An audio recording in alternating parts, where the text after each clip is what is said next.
Hello, இந்த video பார்க்குற எல்லாருக்கும் ப்ரைஸ் த லார்ட். இன்றைக்கி நம்ம என்ன பார்க்க போகிறோம் அப்படின்னா, தனிமையை பற்றி தான் பார்க்க போகிறோம். நம்ம நிறையா பேர் நிறைய சூழ்நிலையில் தனிமையில் இருந்திருப்போம். இப்போது பைபிள் கேரக்டர்ஸ் எப்படி அவங்க தனிமையை மாற்றிக்கிட்டாங்க அப்படிங்கிறத பற்றி தான் பார்க்க போகிறோம். ஸோ தனிமையை 3 விதமாக பிரிக்கலாம்.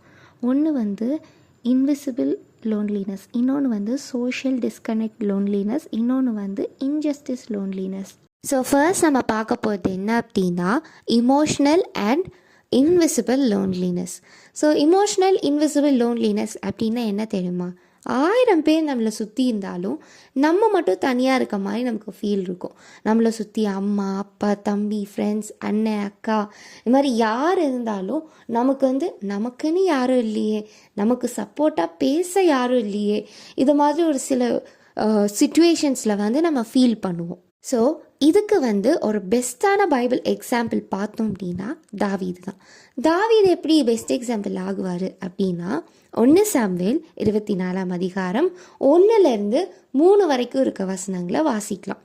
அதில் சவுல் ராஜா தாவீதை கொல்லணும் அப்படின்னு தேடிட்டு இருக்காரு.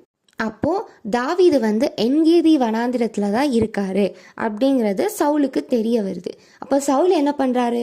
3000 பேரை இஸ்ரேல் ஜனங்கள்லேருந்து சூஸ் பண்ணி தாவீதை கொல்லணும் அப்படின்னு கூட்டிகிட்டு போகிறாரு. அப்புறம் 3rd வசனத்தில் பார்த்தோம் அப்படின்னா, தாவீது அவர் கூட இருக்க ஜனங்களோடு சேர்ந்து ஒரு குகைக்கு பக்கத்தில் இருக்காங்க அப்படின்னு இருக்கு.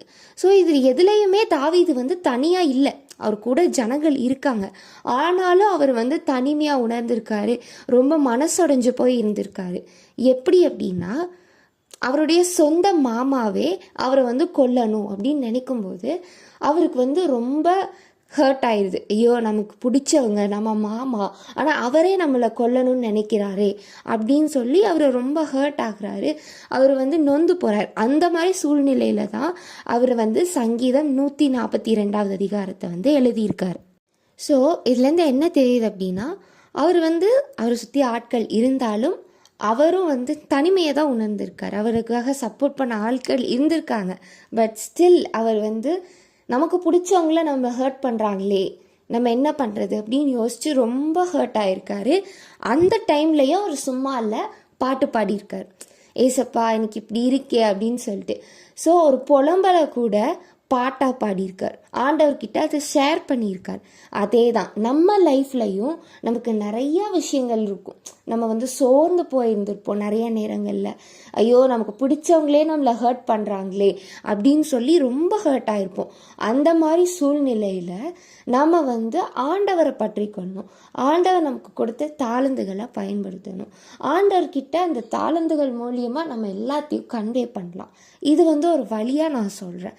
இந்த மாதிரி நம்ம பண்ணும்போது நமக்குள்ளே இருக்கக்கூடிய அந்த கன்ஃபியூஷன்ஸ், அந்த ஹர்ட்டான ஃபீல் எல்லாமே மாறும். இந்த ஒரு இன்சிடெண்ட்டில் மட்டும்தான் அவர் ஹர்ட் ஆனாரான்னு கேட்டால் இல்லை, தாவீது நிறைய இடங்களில் ஹர்ட் ஆகிருக்காரு. சங்கீதம் 25ஆம் அதிகாரம் 16ஆவது வசனத்தில் கூட அவர் சொல்லியிருக்கார், என்மேல் நோக்கமாகி எனக்கு இறங்கும், நான் தனித்தவனும் சிறுமைப்படுகிறவனுமாய் இருக்கிறேன் அப்படின்னு சொல்கிறாங்க. ஏசப்பா கிட்ட தான் சொல்கிறார். இப்போ கூட ஏசப்பா கிட்ட தான் சொல்கிறார், ஏசப்பா எனக்கு ரொம்ப ஹர்ட்டாக இருக்குது, நான் ரொம்ப தனிமையாக உணர்றேன், எனக்கு நீங்கள் இரக்கம் பாராட்டுங்க அப்படின்னு சொல்லிட்டு. ஸோ நம்மளை யாராவது ஹர்ட் பண்ணுறாங்க, அதனால நம்ம தனிமையில் ஃபீல் பண்ணுறோம், நமக்கு பிடிச்சவங்க நம்ம கூட இருந்தும் நம்மளை காயப்படுத்தணுன்னு தான் அவங்க நோக்கமாக இருக்குது அப்படின்னு நம்ம யோசிக்கிறோன்னா, நம்ம ஆண்டவர்கிட்ட நம்மளை ஒப்பு கொடுப்போம். ஆண்டவர்கிட்ட நம்ம முழுமையாக ஒப்பு கொடுத்து அவர்கிட்ட நம்ம சொல்லுவோம், ஏசப்பா எனக்கு இப்படி இருக்குது, எனக்கு அப்படி இருக்குது. நம்ம அவர்கிட்ட சொல்லும்போது அவர் நமது காயங்களை ஆற்றுவார்.